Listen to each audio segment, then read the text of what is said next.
Abatuuze b'e Makindye mu zooni y'e Lusaka be baguddemu ekyekango oluvannyuma lw'emmotoka y'amagye namba H4DF 128 ebadde etisse emiti bw'eremeredde omugoba waayo okukakkana ng'eyingiridde ennyumba z'abantu okuli n'amaduuka era n'ebagoyaagoya.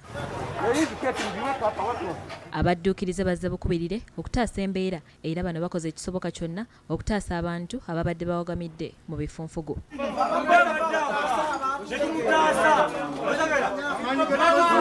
Emmotoka z'amagye zirabiddwako nga zeebulunguludde ekitundu ewagudde enjege eno nga bali wamu n'ekitongole kya poliisi era okusinziira ku batuuze abeerabiddeko n'agaabwe enjege eno bagyogeddeko bwe bati.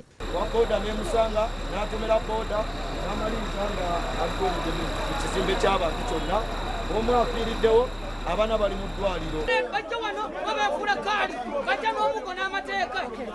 Kyebuuza barakise namba ey'eggwanga ey'amagye n'ebulamu bulekeddewo ezijja ku nsika y'emmotoka ne wano bwabaawo ekibaawo mitale y'envaayo tukuba emiggo wadde kiro ssaawa 12 tukuba emiggo ekyadeggulo. Omugoba wa bodaboda ssaako n'omwana ow'emyaka 11 abasimattuse akabenje kano bannyonnyodde engeri gye bawonyeemu okufiira mu kabenje kano. Ate nakapakinga bwe ntizijjako obummonde mbadde ntisse ebintu bye mbadde ntisse ngeze okulanga emmotoka eva waggulu emisinde kati nga sina bwe nzijjawo piki era nze mbuusewo bubuusi emmotoka nekuba piki ngeze okulanga eyingira ennyumba batunzirizawo kapiki kange kuba kekalabirira abaana nkolera ku katale ebiseera bya covid mbadde njiyayo omutwalo ne bale naye kati simanyi kyenyenda kukolera baana simanyi ate nga alina omwana omulwadde yeetaaga ddagala olunaku alina okulimira.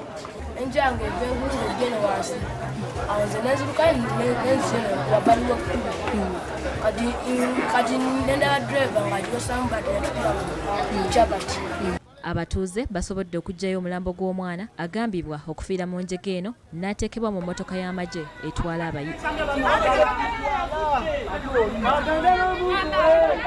Emmotoka evudde eri tesibaamu yadde buli wiiki oba bakola saavisi bazikole saavisi bamanye kati singa mubadde mu magye gaggwanga nga ge galina gye galaga negana okusiba neegwa tugeze nti oba eri ku lw'e Masaka erina gyeraga neegwa mu Katonga ngaawo amagye gaffe ag'eggwanga gandisigaddewo.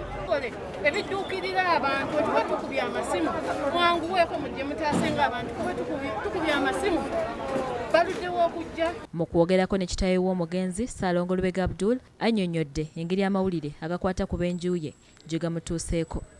Natuuka waka omwana wange bamutwala mu ambulensi ya militale nga mulambo abaana balala bankubira amasimu balinsanja mu ddwaliro maama wabwe simulabako essaawa zino omwana kati essaawa zino ninawo omu omulongo munna afudde mulala omwana yali mukandolinga ebisigadde mu nyumba ebisigalidde awo. Wetuviiridde mu kifo kino ng'amagye gakyebulunguludde ekifo kyonna nga galindiridde kasiringi okujjawo ekimotoka kino. Amyuka omwogezi wa poliisi mu Kampala n'emiriraano Luke Wesigire akakasizza akabenje kano n'ategeeza nti poliisi yabakanye dda n'ogwayo ogw'okunoonyereza. Tutandise onoonyereza akabenje nga kabaddewo olunaku olwayo kabadde mukaaga. Emmotoka y'amagye bw'eregerera okugoba waayo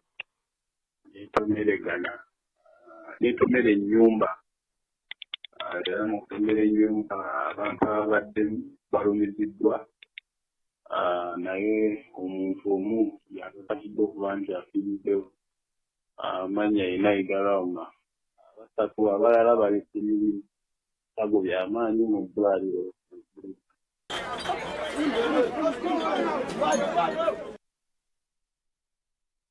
Amawulire ga nnaku ddala naye mu budde buno kankuwummuzeemu ate nkomawo n'ekitundu kyaffe ekyokubiri omuli ne gano tovaawo.